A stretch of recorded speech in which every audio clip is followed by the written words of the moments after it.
What I fear is that it's going to take somebody killing themselves before the government really take this seriously. Sex educator discovered been doing porn, and my position was always, oh yeah, so what?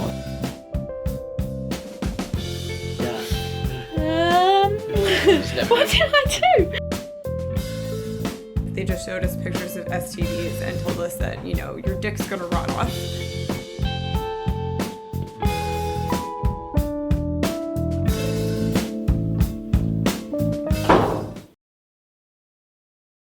I was doing like topless modelling and stuff, like glamour shoots and things, and it kind of went from there really. I'd done some professional acting, I did some musical theatre, and I thought, well, if I could overcome having sex on camera, then surely that's a barrier that would give a certain sense of achievement. I'm a psychotherapist and I specialise in working with sex and pornography addiction. So what does that involve on a daily basis? On a daily basis, that involves working with clients, working with individuals, and also working with groups a lot, primarily men with sex and porn addiction, and doing things like this. And so then when I was sacked from teaching in 2010 because they discovered I'd been doing porn, and I guess the whole sensationalised story was sex educator discovered been doing porn. Pornography in various guises, of course, has been around for millennium probably. But what's really changed it is internet porn, the fact that people can access it so fast and so easily, and that really has been a massive game changer. Do you think porn is like people's first port of call? Like, What, if you can find out like stuff? yeah, when they start thinking, oh, I've heard about sex, what is this? Just think. Yeah, well, yeah, that's what I did. I fucking googled shit straight away, thinking. Yeah. I was still very un in the know when it came down to everything for freaking. Learn bits from porn. Probably a bad influence from the way I am now. The fact that I was like looking at shit at like a young age. But Yeah. They only covered like how not to get pregnant. You know, they were just like, don't get pregnant, don't get pregnant, don't get pregnant. And that was it. Because I choose to explore an art form, or if you want to, a form of entertainment that I'm happy to partake in, that explores human sexuality beyond the realms that most people consider normal, outside of the bedroom, outside of a long-term relationship. For other human beings to wish to explore that as well, that apparently is wrong, and that apparently should not allow me to be anywhere near young people, to be allowed to give knowledge to young people, because obviously I'm completely incapable of having knowledge about anything else than just banging chicks, right? That's all I can possibly do, which is ridiculous. There's a whole load of people now without any other kinds of issues who are getting hooked, purely really because of lack of education. If you just leave crack cocaine lying around everywhere without any warnings, you get hooked. You don't have to have a troubled childhood.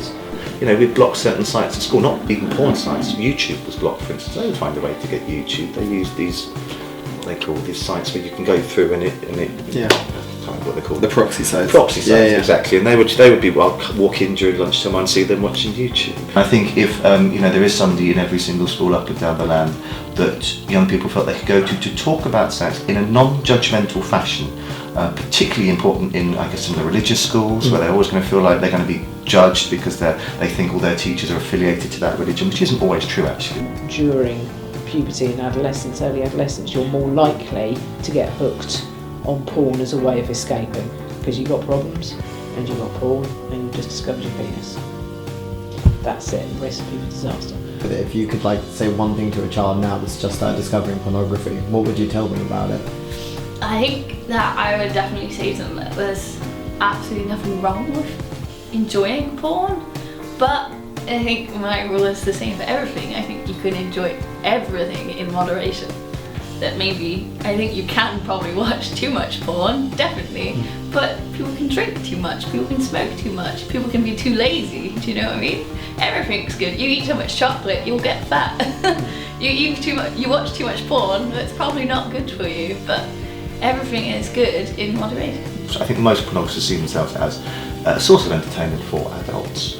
I think what they would say is it's not our role to educate there needs to be an improvement in sex education. And I don't just mean education in schools when I'm talking about education.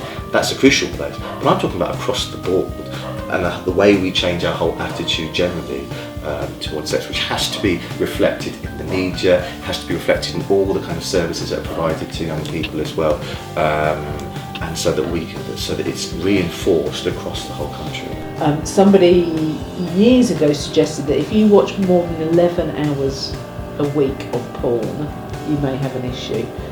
And that actually stands up pretty well, the 11 hours a week.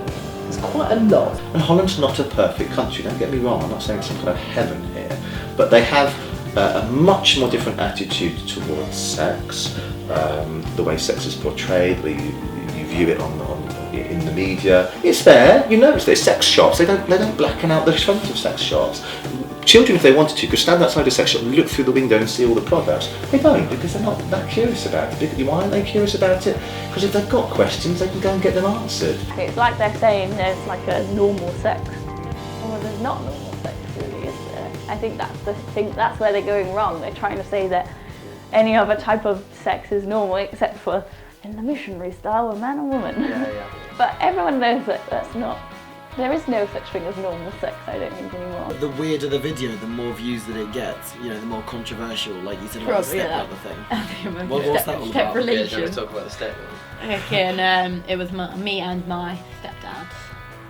And I'm basically, glad you did that. just seen you #step relations with you in, and wow, I wish I had a stepdaughter as sexy and as naughty as you. Wink, #sexy, #fuck. I understand that there are extremes and that maybe it gives kids unrealistic expectations when it comes to sex in their real life, but I don't think it's that harmful on the scale of things that are harmful to kids. I've never in my life caught an STI. We have to get tested once every 30 days. We have a vested interest as pornographers, as people who perform in porn, to stay healthy. And obviously if we get anything, we can't work during that time, so we don't earn any money. Porn is a fantasy. We take cuts or breaks every 3 to 5 minutes. Nobody in real life barely ever wants to have sex for 2 hours. It's a fantasy. It's not like okay, now you're going to go do doggy, now you're going to do this. Like sometimes it obviously is, so like, okay, we want you to do this, this and this. So is it kind of like a natural progression, but they say, please make sure you involve this at Yeah, some point? yeah. Although, they will stop the camera and be like, okay, now we want you to do this, so get out of that position, go into this one, and all that stuff. I think we're too prudish about it. That's the problem. So like if anyone has a problem with something sexual, they're too embarrassed to talk to anyone about it. I have a friend who really likes peeing, and they're quite happy to talk to me about it because I do porn. I think they feel like I'm not going to be shocked by anything. But they're saying that when they were younger, when they were a teenager, like they used to like it but not really understand why. Especially younger people today being raised on porn, and not having adequate sex ed, cannot distinguish between the two. And porn really cannot be used for sex ed because it's not real and it's not going to teach you anything. The survey I did for my book showed that 20% of people with sex and porn addiction have been actively suicidal, and perhaps it is going to take suicide before it's really taken seriously. Or even parents, I think parents would rather just block it, but really they should be talking about it. If you are masturbating to porn, if the function of watching porn is to masturbate, you're probably only going to be looking at porn for 10 minutes? 20, half an hour, 45 at the most. After anything beyond that, you're probably using that time to escape something else. If you're single and you're young, that's a pretty tough call. The guys that I work with that are in a relationship might decide, if I want sex, I'll have sex with my partner who wants to have sex with me. So actually, at least for a period of time, I'm not going to masturbate at all. Because the other thing that's absolutely key for giving up porn is giving up fantasy as well. Has censorship somewhat burnt bridges between the porn industry and the government?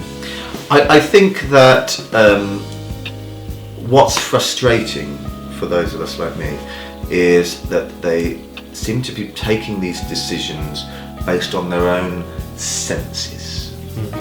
They have this sense that pornography is not good. They have this overarching belief that it's negative, that this is happening, that that's happening, without actually basing it on any real evidence. Again, I just want to be more honest about us as human beings, that we have sex, and sometimes like to see that. Sometimes think it can be a beautiful thing to watch and be an art form and be something that we can share with one another. If you don't, then don't do that. That's your choice.